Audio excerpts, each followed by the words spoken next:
What's up, guys? Hello, hello, hello. I hope you are ready. We have Justin Baldoni's motion for summary judgment that has hit the docket, and we've got some new evidence, some new footage, some new text messages, so much to dive into today. I hope you are ready for it. I've got the footage, I've got the texts, I've got the email, all of which we'll be getting into in just a sec. Welcome on in. Let's get it.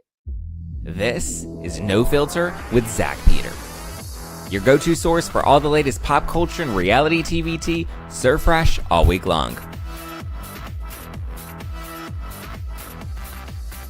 Now, let's dive in. All right, guys. Hello. What's up, everybody in the club? Okay, obviously, we normally tape in the mornings, but since I am going to Vegas this weekend, if you are in Vegas this weekend, I would love to see you. If you see me out and about, please say hi. I'm going to be at BravoCon on Friday. I'm going to Heather McDonald's show on Friday night at the Park MGM, MGM Grand. Where is her show? Oh my God, I don't want to fudge. Heather McDonald Vegas show is it Park MGM or MGM Grand? Uno momento. MGM Grand. Heather is at the MGM Grand this Friday night. Ooh, looks like there are not a lot of, there are only 10 tickets left. So you can get tickets to Heather McDonald's show on Friday, November 14th. Come and hang out. Everybody in the club, come on down. Let's get it. I'm going to be there. Stu's going to be there. Jacques is going to be there. Jamie is going to be there. So it's going to be fun. It's going to be a fun night out. But I'm going to be at BravoCon on Friday, Heather McDonald's show on Friday night. Saturday, I'm doing a New Kids on the Block day. So if you are, where am I going to be? Hold on, let me see.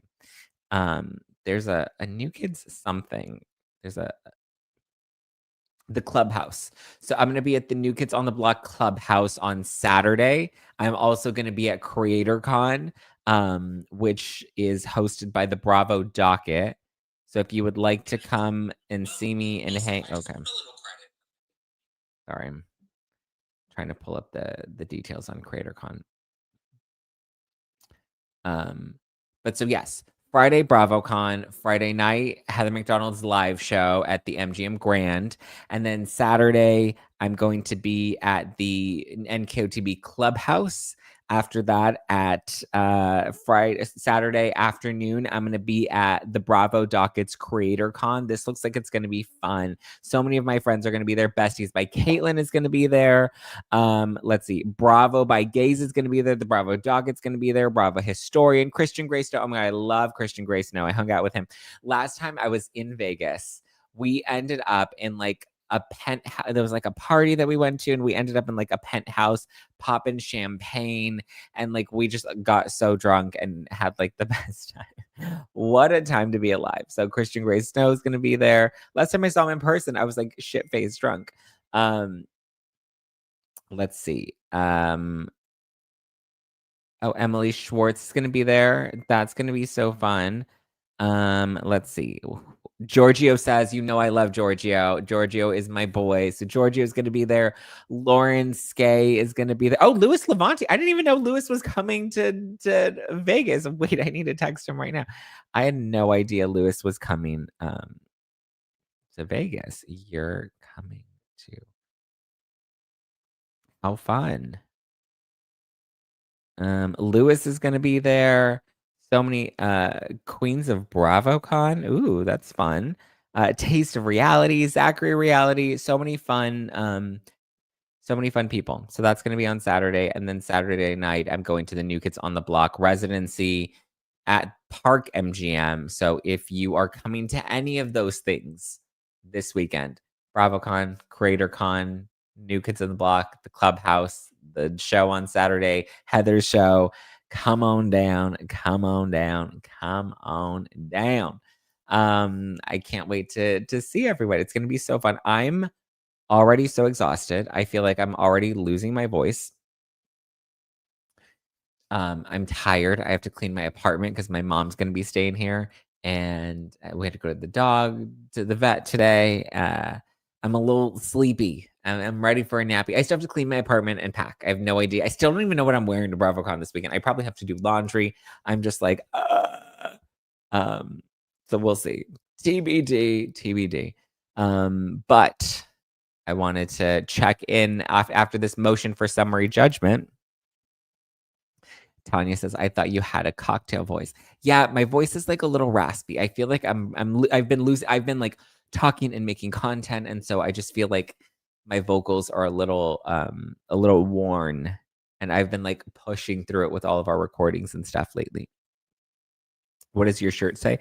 What does it say? It says, make your own money and stop stealing mine. I got it from Sean.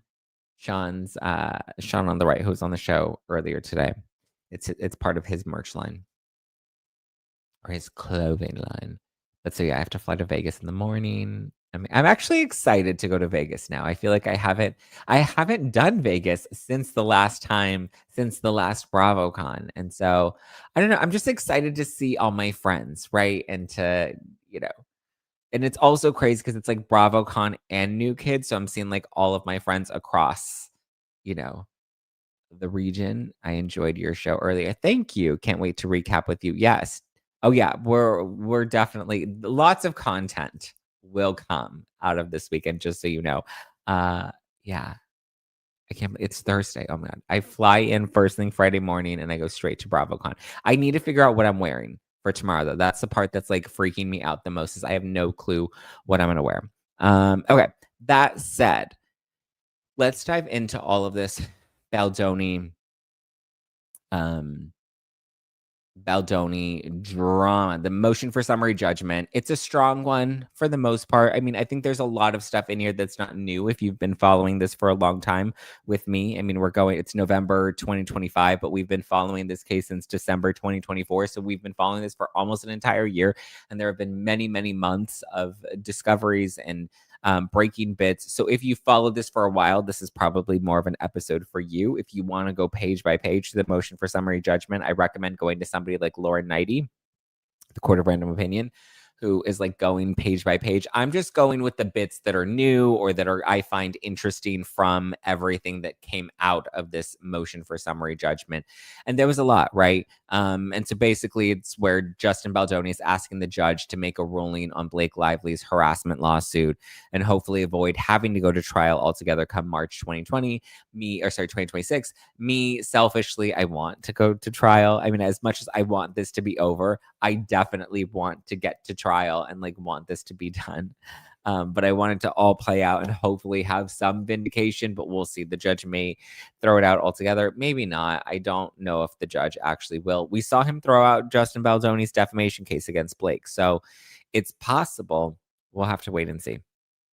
But okay, let's get into all the juicy bits. So we did get Justin's motion for summary judgment. So far, we don't have anything from Blake. At the time that I'm recording this, 4 p.m. Pacific time on Thursday, November 13th, we don't have anything new from Blake, which is interesting because, and kind of shocking considering she keeps filing all these like sanctions, you get sanctions, you get sanctions, I'm waiting for her to sanction Jesus Christ himself. So we'll see what happens. Okay, but before we get into all the nitty gritty, I just wanted to do a quick shout out to this week's sponsors. It's so satisfying to get great deals on the things your home actually needs, especially before the holidays.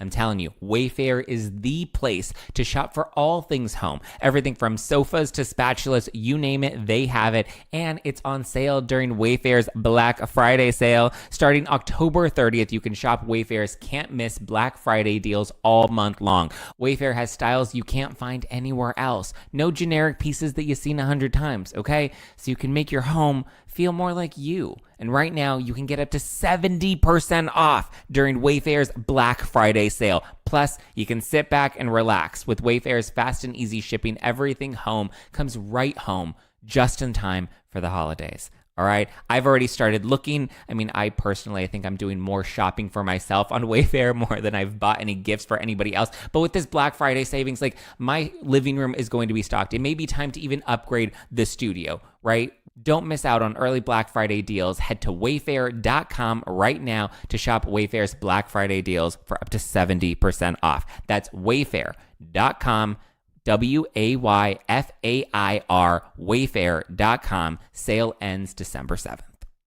If you're dealing with hair issues like thinning or shedding, but you feel totally stuck on what to try next, I get it. There are so many products out there that it's hard to know which ones are actually going to do anything. And that's exactly why I gave Nutrafol a closer look, right? It's not just the hype, it's physician formulated, clinically tested, and even recommended by dermatologists. Nutrafol is the #1 dermatologist recommended hair growth supplement brand trusted by over 1.5 million people. You can feel great about what you're putting into your body since Nutrafol hair growth supplements are backed by peer-reviewed studies and NSF content certified. That's the gold standard in third-party certification for supplements. I feel like my hair is stronger, shinier. I feel like even my hairline is starting to strengthen. So if you want to see thicker, stronger, faster growing hair with less shedding in just 3 to 6 months, try Nutrafol. For a limited time, Nutrafol is offering our listeners $10 off your first month subscription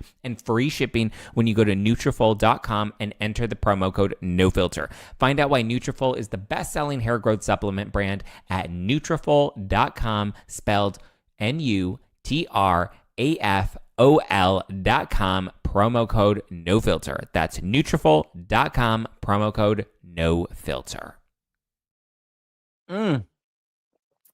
Having a little champs to celebrate. We're going to Vegas, baby. I probably need a Red Bull to get through the rest of the night and then hopefully sleep.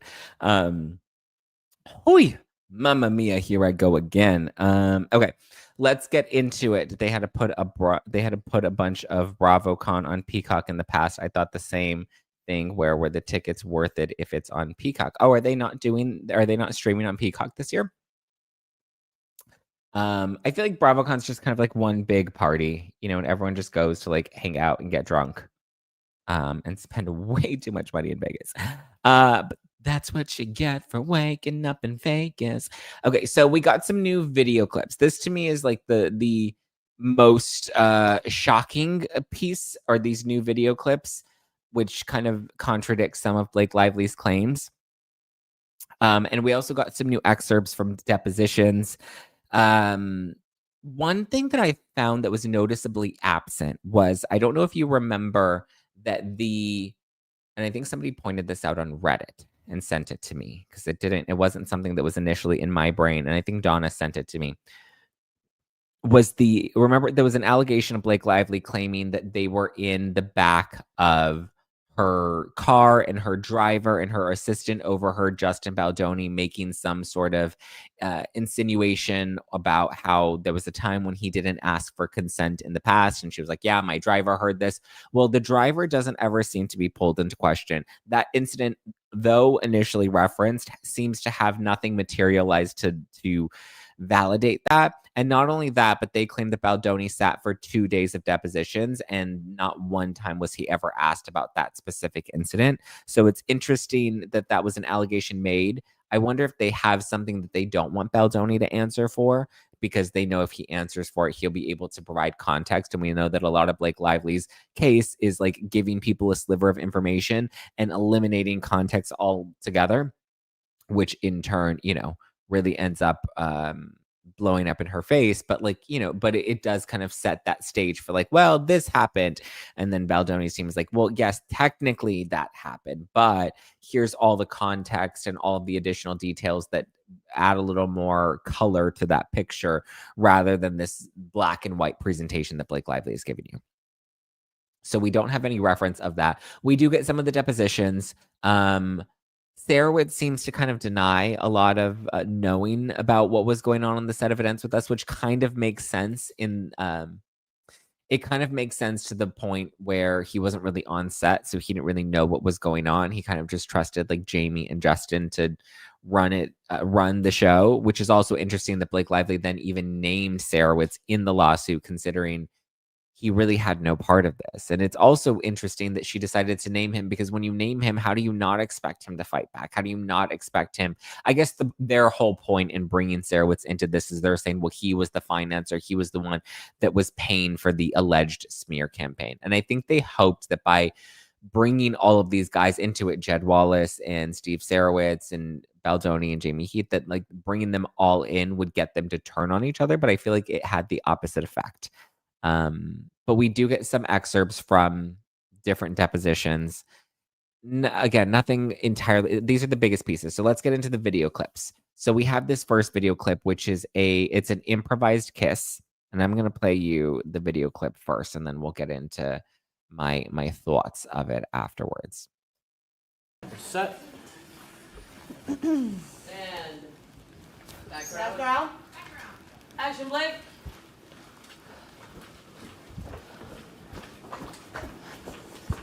June. I promise you, you have absolutely nothing to be scared of, okay? I've done this surgery so many times, all right? All you gotta do is close your eyes and you're gonna be great, all right? Bye, Emily. I'll see you later. Hi, I'm so sorry. Wait, what are you... No, I just, Is everything okay? Yeah, you forgot this. Wait, what? Bye. No, babe, this isn't mine. I know, I happen to love you too.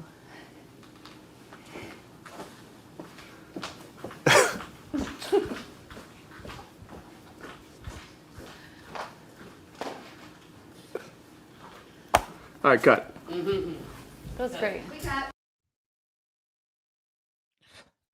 Okay, so this is the clip, and we can clearly see that Blake Lively comes up. They're in a hospital scene, and Blake Lively comes up to hand Justin Baldoni, which is Lily handing Ryle. It looks like a little black book, like a notebook or something, and then she kisses him. And then he kind of like, sees her, and she's like, you forgot this. And then she like wanders off, and then she's like, I love you, whatever, right? Notably, this scene was not in the movie, right? It was not in the final cut of It Ends With Us. It was never shown. It's a deleted scene, which now that we know that Blake Lively had control of the final cut that was released to the public, it's interesting to know that this scene specifically was cut where Justin Baldoni is claiming that Blake Lively improvised this kiss. This kiss was not in the script. He did not consent to this kiss. But however, you are two actors that are playing love interests. It's not Justin Baldoni and Blake Lively kissing. It's Lily kissing Ryle, right? And they have this like weird cat and mouse game where she's kind of interested in him and she's kind of pursuing him, but she's also a little coy and reluctant. So it makes sense. But so this clip specifically gets into the fact that she was improvising these intimate scenes that were not pre-approved by an intimacy coordinator, that were not written into the script. And normally, like, it would be completely innocuous. Like, why are we even bringing this up? Why are we even talking about this? They play lovers, right? Well, the reason this is so significant is because this is exactly what Blake Lively is accusing Justin Baldoni of doing. She's saying that he had unscripted kisses. He was improvising these kisses and she was uncomfortable with it. When we see her do this, it was a paparazzi clip. Now, I'm not going to, just moving forward, I'm going to make a conscious effort. I'm not going to be perfect, but I'm going to make a conscious effort to not use paparazzi pictures or any video clips that are paparazzi owned, such as like, I don't even want to name specific companies. I'm currently in a legal situation that I'm hopefully trying to work through and settle soon. But just know, I may reference things that like paparazzi photos we may have seen moving forward, but I will not be using any of those images. Yeah, I'm just, working through some stuff. But luckily, I have a good lawyer that's helping. Anyway, that said, there was some paparazzi footage and it was going around on Reddit. You can look it up on Reddit and find it for yourself. But there was some footage where you see Blake Lively and, she grabs Justin Baldoni's body and she pulls him into her and you can see her and she's kissing him and she's biting his lip and sucking on his lip. All things that she was accusing him of doing. So it's interesting that she's doing all these things, but yet to her, it's the issue. To her, when he does it to her, that's when it's suddenly harassment.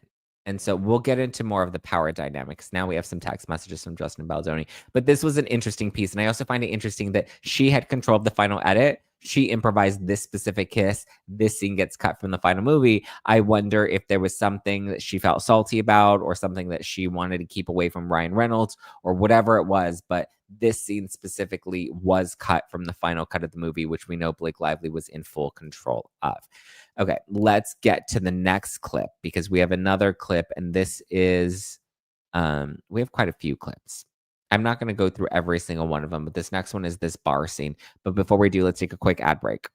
Fall already feels like a reset. Between back to school, busier routines, shorter days, finding time to cook can be tough. I get it. I feel it, right? That's why I love Factor. Their chef-prepped, dietitian-approved meals make it easy to stay on track and enjoy something comforting and delicious no matter how hectic the season gets. My fridge is fully stocked with Factor meals. They're delicious and they're convenient. I just pop it in the microwave and it's ready in minutes. They have lots of variety, different meals, choose from wider selections of weekly meal options, including premium seafood choices like salmon and shrimp at no extra cost. You can support your wellness goals, even enjoy more GLP-1 friendly meals and a new Mediterranean diet option, which is packed with protein and good for you healthy fats. Eat smart at factormeals.com/nofilter50off and use code nofilter50off to get 50% off your first box plus free shipping for 1 year. That's code nofilter50off at factormeals.com for 50% off your first box plus free breakfast for a whole year. Get delicious, ready-to-eat meals delivered with Factor. Offer only valid for new Factor customers with code and qualifying auto-renewing subscription purchase.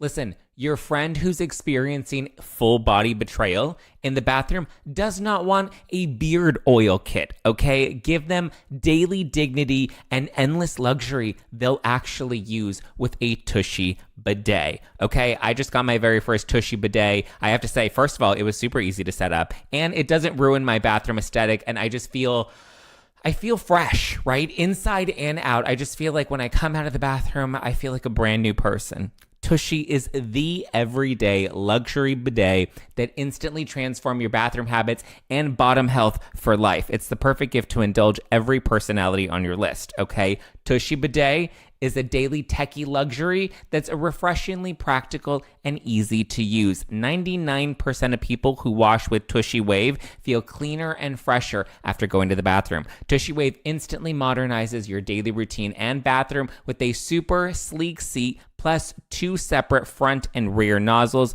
for the most complete clean, okay? You're gonna feel fresh. Remember, a-hole is only a naughty word if you wipe. For a limited time, our listeners get 10% off their first bidet order when you use code NOFILTER at checkout. That's 10% off your first bidet order at hellotushy.com and use the promo code NOFILTER. That's hellotushy.com, promo code NOFILTER.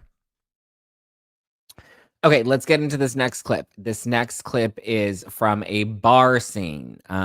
It's a little hard to hear, so if you can listen intently, but I'll recap it for you after we watch it. Thank you so much.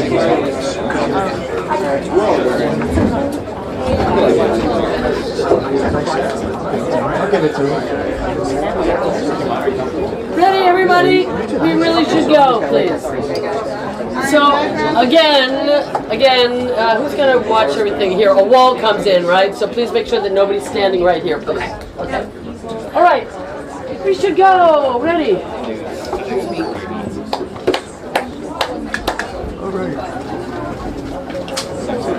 right, somebody lock it up. Toothpick, please. Viv, do you have a toothpick? Yeah, right here. Thank you.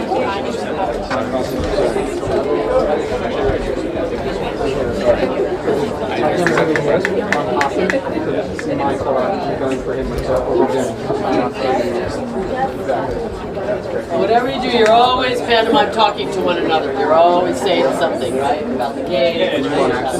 Yeah, I'm going over there. Next to Hassan.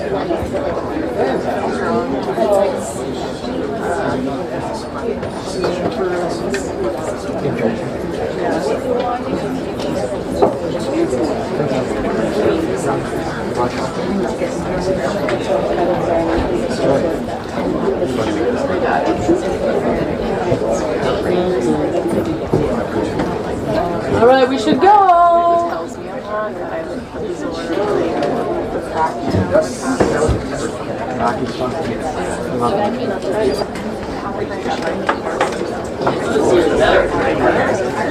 Oh, really?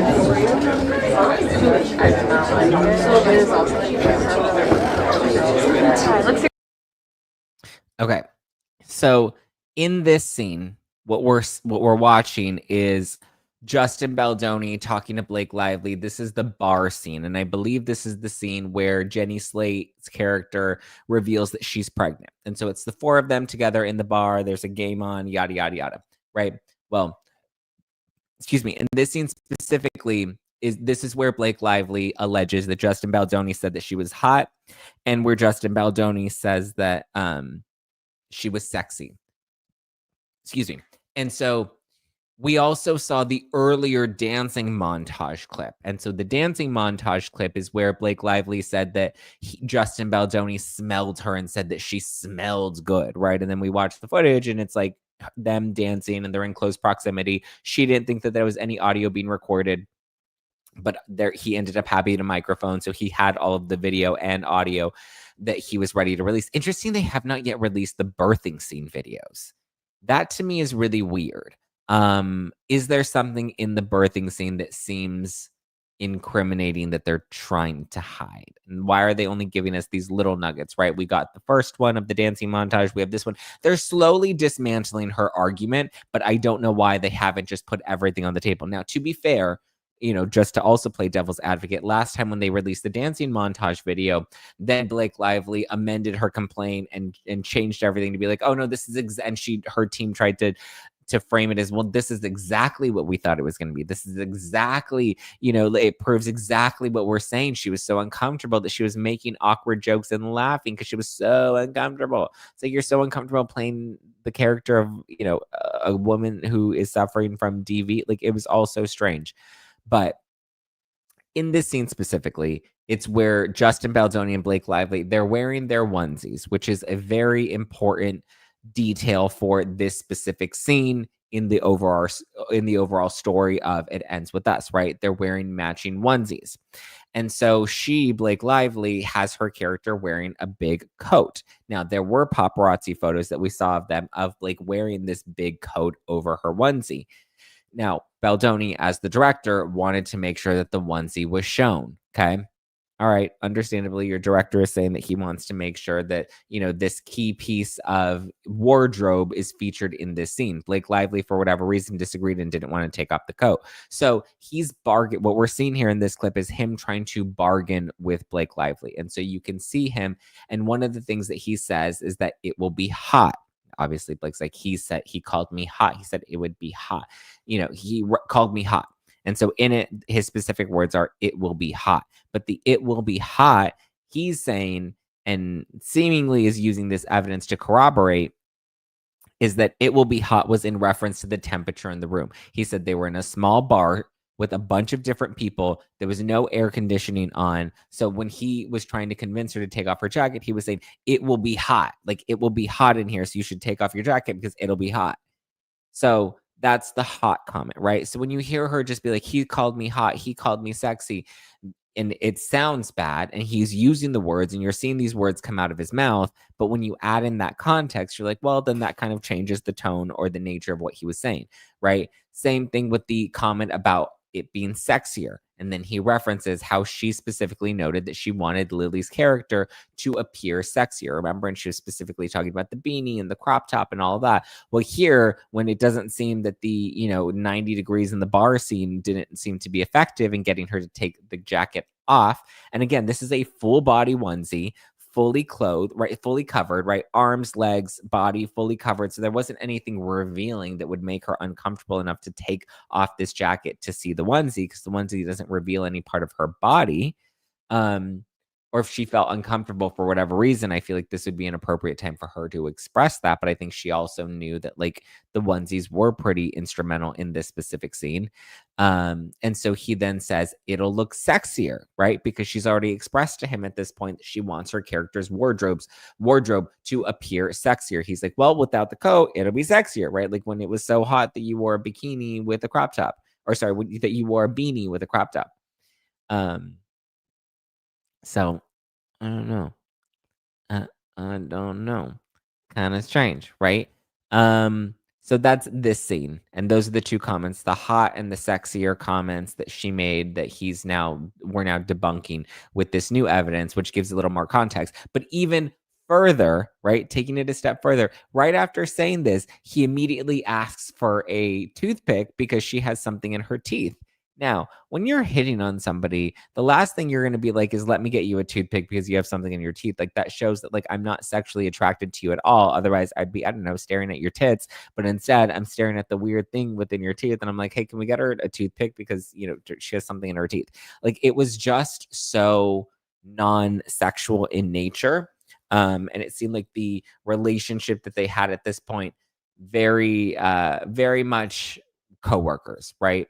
Doesn't seem that he had any interest in her at all. We don't know of any specific instances where he is apparently, I guess, outside of what she's claiming, where he's improvising the kissing, but like, these are intimate scenes. And again, we have the footage of her doing the same thing, initiating that same behavior. So, yeah. But then this is probably one of the sadder parts of the info that we get out of all of this, are these text messages that we have from Justin Baldoni and his team. This first one comes from Rainn Wilson, believe it or not. He says, any update, brothers? And Justin Baldoni says, sorry for not giving an update. And so these text messages are after the all hands on deck meeting between Justin Baldoni, Blake Lively, Ryan Reynolds, the Sony execs, the team at Wayfair, in front of everybody. And apparently Baldoni also claims that there were 2 high profile celebs that were also present. Uncertain who those were. Was it Taylor Swift? Was it Bradley Cooper and Gigi Hadid? Unclear who they were. He says A-list, so I'm assuming it's either Bradley Cooper and Gigi or possibly Taylor Swift and Gigi, but there was somebody there that was of high profile, which to me kind of feels like an intimidation tactic, not just for Baldoni, but for all the executives of like, look at the people that we have in our court, look at the people that we have on our team here. And so in response to Rainn Wilson asking for an update, Baldoni writes, sorry for not giving an update. Last night was one of the hardest nights of my life. It's hard to describe what happened exactly. The only way to describe it was an ambush. I had no words. I couldn't formulate sentences. My brain was trying to defend itself when they were needing me to apologize for all the ways that I fucked up and made her feel unsafe. Ryan was talking to me like a 5-year-old and scolding me. They essentially said that Jamie and I are not who we claim to be, and that for us to have a podcast is unsafe because it makes people feel like we are safe. I was read from a phone all the things that I did, while many of them were based in actual situations. The events were wrong and things were taken completely out of context. The word creepy and abuse were used in reference to me in my behavior. I was then given the words of what to say and had to apologize, which I was unable to do because my brain was trying to comprehend what was happening. I was in shock and basically went into feeling like I was a 7-year-old again. When I got home last night, I was emotionally paralyzed. It was as bad as it sounds. Jamie did a beautiful job apologizing. I did not have the words. I was embarrassed for myself as it happened in front of the team, but I was embarrassed that I was unable to even formulate the correct words to apologize and honestly feel like a bad person. It's hard to feel so much of what they believe about me is false because they are so convinced that it's real. Looking for the nuggets of learning, which there are many, and somehow have shown up today. Thanks, Jamie and my wife, who we are currently shooting. I love you all. You can see that he was visibly shaken by that. And he says it here, like they were telling him what to say. They were dictating what his apology should be. And he's like, I couldn't even formulate those words because I couldn't wrap my head around what was actually happening because this was a total ambush. And it's happening in front of celebrities and it's happening in front of executives. And it's like, how do you process that? And when somebody's coming at you with allegations like this in front of important and powerful people, you have to then be like, whoa, wait, what is real? What's not real? Are these claims valid? What are they doing? Or why are they lodging them against me? Like, there's a lot that you have to process in that moment. So I understand that being a bit disorienting. We got a bit more in the text messages. Justin Baldoni writes, my brain was struggling because what I wanted to say and do was run and blow this whole movie up because I feel like it was so unjust. And yet the only path forward was to acknowledge her and Ryan's feelings and apologize and take the wrath of an angry husband. Yeah, I couldn't even do that correctly. I prayed and prayed and prayed for the words and I didn't come. So I felt abandoned by God in that moment, even though I know that's not what happened. That part for me is like one of the more heartbreaking parts, to be like, I was praying and praying and I felt abandoned by God in that moment. That to me is the more soul crushing piece. I don't know how anybody feels about their own faith or spirituality, but to be in such a point of desperation and to be like, I'm praying for you to just speak through me and nothing is coming out. I mean, listen, God had his back and God was, making sure he took care of him in this moment because, I mean, things were going to unfold the way that they were going to unfold. And maybe it's a good thing that he wasn't able to articulate the words that they wanted him to articulate because that would have made him look guilty. He continues by saying, or by writing, we were told that this was the worst experience of her life and others have witnessed this behavior and the behavior on set was creepy. I was emotionally paralyzed, which is something I've experienced in years. Rain, I imagine that meeting all those years ago at Soul Pancake with Golriz, but times that by 100. I spoke to my therapist for an hour and she tried to get me out of the haze as I literally could not get myself off the couch. I don't know how I will make it through, but I know I will. And just knowing you're all there for me means the world to me because even with Jamie here and my wife and family, I never felt so alone. Putting a smile on, doing my best to lead the crew. I will unpack and process this when we wrap, of course. I apologize for the vulnerability dump. This was one of the few safe spaces I have right now. I love you all. Thank you all for your prayers. And Justin says, sorry for my diction, grammar. I'm in between shots. Someone responds, we don't know who, the name is redacted, but someone responds and says, Justin, you were ambushed. You reacted the only way you could. Hold on to your beliefs and keep moving forward. God is all glorious and is with you. Our prayers for your strength and protection continue. We are with you in spirit and love you with all our hearts. Rain Wilson responds and says, oh my God, I can't believe it. You were set up and ambushed and personally attacked. I'm stunned. I completely relate to you being stunned, like a deer in the headlights. Probably better that you didn't immediately just start apologizing. So grateful that Jamie is your partner and could step in diplomatically as needed. Onwards, brother, make a great and important and entertaining piece of storytelling. That's all you can do now. So sorry for what you went through. And then we have another text message. And this one is just from everyone else and their reactions to, what Justin was sharing with them. Again, we have a redacted name here, but this one says, I love you. I love you all and we'll keep praying for you. Congrats on getting them back to the film, even though you feel like you have been through a war. God answers all our prayers, just not in the ways that are obvious at the time. You have many friends who love you and you are connected to you are connected to your soul. Then Travis Van Winkle writes, love you too so much. You're both freaking warriors. It's just heartbreaking, right? Reading these and him being like, I'm confused and like, I don't remember it that way. And I was not intending for things, or at least that's the sentiment I'm reading here, is that he definitely felt ambushed, but also kind of, broken down. And I think that that's unfortunate. We also have this email, which I found very interesting. Here, let me pull it up. I found it kind of funny. I find it kind of funny. I find it kind of sad. The dreams in which I'm dying are the best I ever had. It's a bad world. Mad world. But so this is an email, and it seems like this was after the all hands deck. Blake seems to be, airing some of her grievances here, and making script rewrites and changes. And so we have this email, and in it, here, I'll read it to you.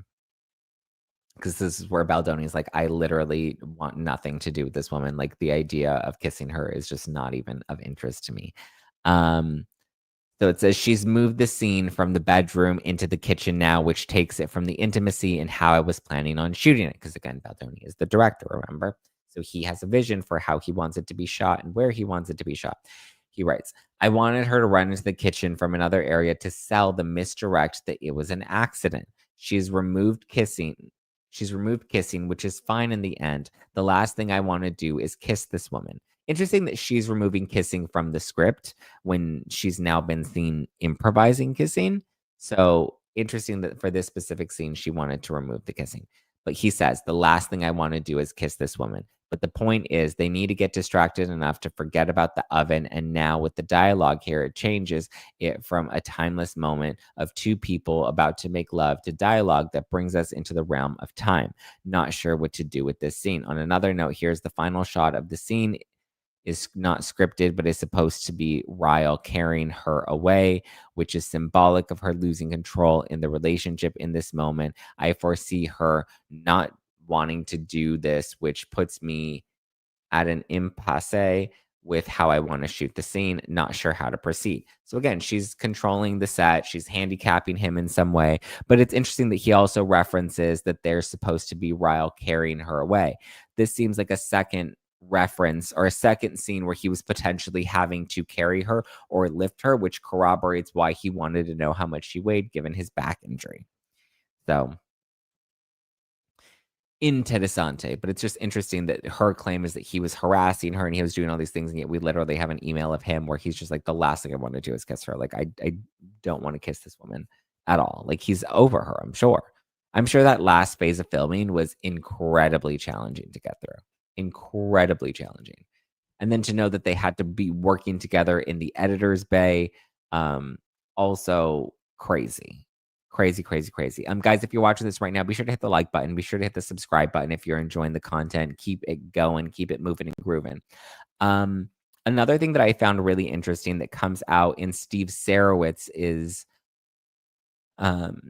deposition, because we get excerpts from that, and this is where no, was it Steve or was it Jamie's? One of the depositions gets into the I think it was Sarowitz, and he said that he wasn't aware of any claims made by Jenny Slate. But I guess Jenny Slate had raised some concerns about Baldoni making a comment about her outfit looking hot or something to that degree, which, again, the fact that these women were making such a hostile work environment around Baldoni, who, again, doesn't have a history of having problematic behavior.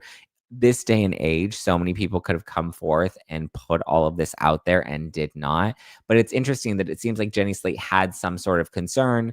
However, there were no formal HR complaints that were ever circulated. That has been something that Baldoni has doubled down on in this motion for summary judgment, is that they never actually filed any of these HR complaints. And had they filed HR complaints, there would have been an investigation and something done. As we know, the only HR complaints that were ever filed, it was an ageism claim that was ultimately investigated and dismissed. But the ageism had nothing. It was with two other people that were not the lead actors on this film. It had nothing to do with Justin Baldoni. It had nothing to do with Blake Lively. It was literally two other people on the set with a separate dispute, and the dispute was around ageism. So crazy town. Let's see. I saw that the Reddit sleuths were doing a little digging, and they found that Blake Lively is not the owner of Blake Brown or Betty Booze or Betty Buzz. So for her to claim those losses as her personal losses as a result of Baldoni, she's not able to do that because she's not the sole owner and she's just one of the stakeholders. And I guess the law is very clear that if you're a stakeholder in a company and that company loses money, you can't report your personal damages as part of, or the losses from that company cannot be reported as your personal damages. So we'll see. Danielle says, are you serious, Zach? Am I serious about what? About her not being the owner? Is that shocking to people? Most of these celebrities are not the actual owners of these businesses. A lot of them are licensing deals, or, it's this company that already has the business built and they're really just there to use the celebrity's name, to use them for the marketing, yeah. I don't think, I didn't realize that was going to be so shocking for people. Yena says, thanks, Zach, for this So sad what Justin has gone through. Yeah, she only owns a part of it. Correct. It's all smoke and mirrors. Yeah, but that's not really shocking. That's pretty standard with all celebrity businesses here in Hollywood. Like they're not owners. Zack, she tried suing for that, which means she's not the film owner. Wait, Zack, that she tried suing for that when she's not the full owner. Yeah, no, I agree. I mean, listen, she was going to put whatever she could. How would she prove losses? I think she was going to show that the company had lost money and they were going to somehow try to relate that to, well, here's the thing. I think they just threw everything on the wall trying to see what the judge would allow to stick. So, yeah. But it's also, again, not shocking that this is, what goes down. It's very common. But she's a founder. Does that qualify for Marco's founder podcast? I mean, founder is a loosely used term. Yeah, you can essentially go and find any business partners. Like with my wine line, like I'll be transparent with you guys. My wine line, I wasn't the owner of the wine line. I didn't have my own distillery. I had partners. I had partners that had already, had the connect, that already had distribution, that already had the manufacturing capabilities. So my role when I had my no filter wine line, it was the canned wine line. They had limited edition can designs. And so my role in that was the marketing and the promotion. So technically I had the no filter wine line. And so people were purchasing it as the no filter wine line. And it looked like my business. And it's not that it wasn't my business, but I wasn't the sole owner of that company because the parent company that was producing it, they handled the manufacturing and the distribution. I came in more on the talent side, and that was more for the creative and for the marketing, right? I handled all the creative when it came to the design of the wine. But when it came to the marketing, like that was my responsibility. That was my role. However, I don't know if I would ever in a lawsuit claim that like, oh, my wine business took a hit or went under because somebody, damaged my reputation. I mean, it could affect sales, but those aren't necessarily my sales to lose, if that makes sense. I mean, I guess I can kind of see that argument of like, well, technically, if you're the face of the brand and the brand suffers as a result of your reputation going down, I can understand how you make the argument that you're then responsible for those losses. However, those losses are not your personal losses. Those are company losses. And technically, they just made a bad investment in their mascot, right? In their marketing efforts. And you are that marketing effort. So, but yeah, we get confirmation that there were no HR complaints. Jenny Slate was the second person that was being referenced as the one that claimed that there was some sort of discomfort or whatever on set. Yeah, it's all so cuckoo crazy. I'm trying to see what other tidbits came out. There's a clip that I came across on Reddit at Book Bonanza where Blake Lively talks about the tattoo. I know we got into that the other day about like, well, what was different about the tattoo? And so I guess they did have to do some very special and very expensive special effects when it came to changing the tattoo so that the tattoo was closely related to what Colleen had originally envisioned for the book, which was the open heart tattoo. I'm trying to think, is there anything else that's come up or anything else that I'm missing? Oh, one thing that I did find really interesting was the media spin on all of this. So you would think like, oh my God, this is a bombshell. And, the fact that Justin Baldoni filed a motion for summary judgment and Blake Lively hasn't filed anything, like you would think, oh, is this Blake throwing in the towel on her case the same way they phrased it with Baldoni? However, that's not how they're portraying this. So this is Deadline's reaction to the motion for summary judgment. Deadline wrote, Justin Baldoni wants Blake Lively's lawsuit against him thrown out, but doesn't appear to reveal why yet. And this is written by a gentleman named Dominic Pattern.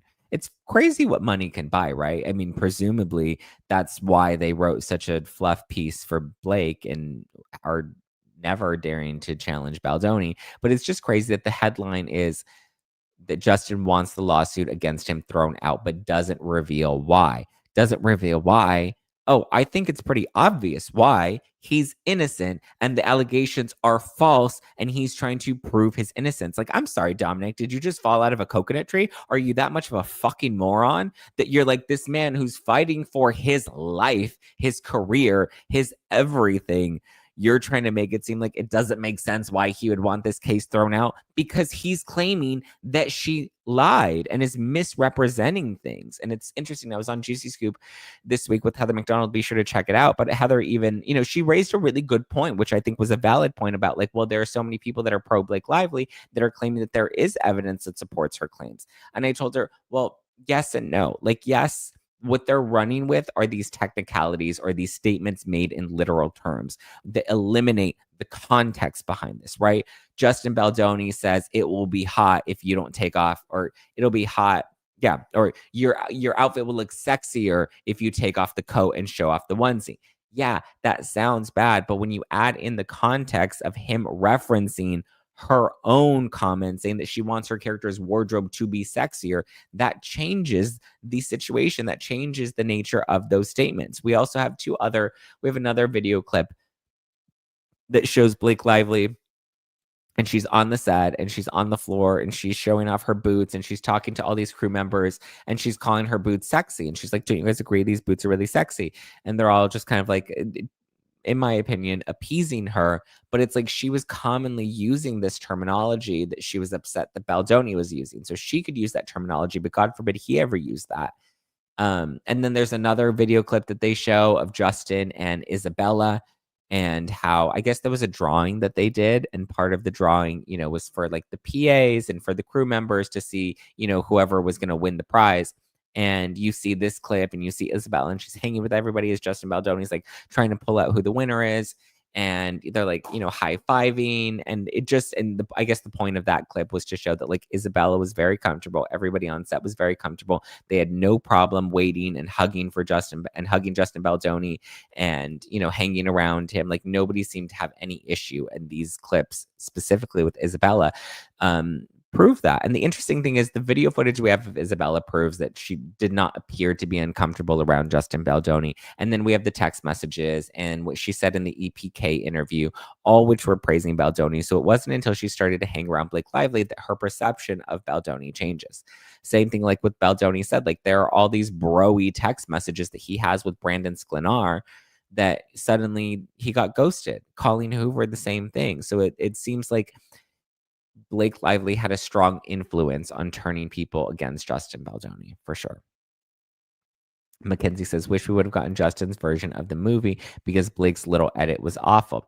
I didn't mind the movie. And I think even when you watch the clip of them in the hospital scene together where she kisses him, where she has the improvised kiss, I think they have good chemistry. I know people want to hate on that, but I haven't seen the movie since prior to all of this drama unfolded, but like, I actually thought that they had really good chemistry. I thought that they were cute. I thought that they had, a good banter, a good rapport, which makes sense as to why she may have fallen for him, if that really is the truth. I didn't think there was anything awkward about their chemistry at all. I think that's what made the movie work. The movie was very successful as a result of it. I know people like to think that Blake Lively is not a good actress, and maybe she's not the best actress. She's certainly not winning any Academy Awards, but like she knows how to play the role for the purpose, right? But I enjoyed the movie. I certainly enjoyed the movie. But again, I watched it prior to all of this legal drama breaking down. Holly says, Zach, you need to bring back the wine and add gummies and candles with wigs. Oh, that sounds like a sexy night. Fifi says, read the book or audiobook. It was written for Baldoni. I don't know what that means. But yeah, I hear the book. I mean, listen, when you have a book and then you try to produce a movie out of that book, like you have to cut a lot. You have to take a lot of creative liberties. And it did seem like Justin made a lot of really positive efforts to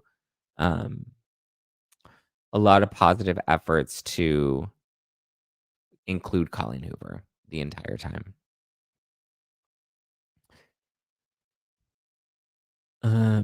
MC High Life says, I think we underestimate how good of an actor Justin is. I agree. I thought he did really well. His performance certainly outshined hers, but I don't think she did poorly. I know people love to hate on her, but like that's just my honest opinion. Robin says, I thought the movie was on. I think she meant the movie was okay. I thought the movie was fine.